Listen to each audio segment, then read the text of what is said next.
గజేంద్రుడు ఎంతో ఆనందంగా జలాశయంలో స్నానం చేస్తున్నప్పుడు అకస్మాత్తుగా ఒక మొసలి గజేంద్రుడి పాదాలని పట్టుకుందండి. గజేంద్రుడు అనుకున్నాడు, ఈ మొసలి ఎంతసేపు పట్టుకుంటుంది, 5 నిమిషాల్లో విడిచిపెడుతుంది, 10 నిమిషాల్లో వెళ్ళిపోతుంది. కానీ రోజంతా గడిచింది, మొసలి విడిచిపెట్టలేదు.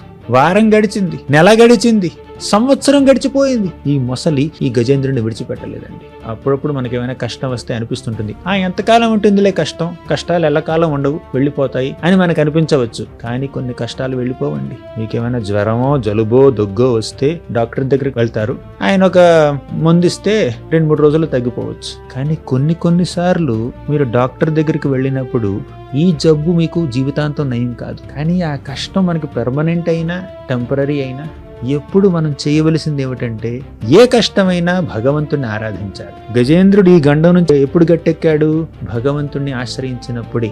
కాబట్టి మనం ఎప్పుడు భగవంతుణ్ణి ఆశ్రయిద్దాం.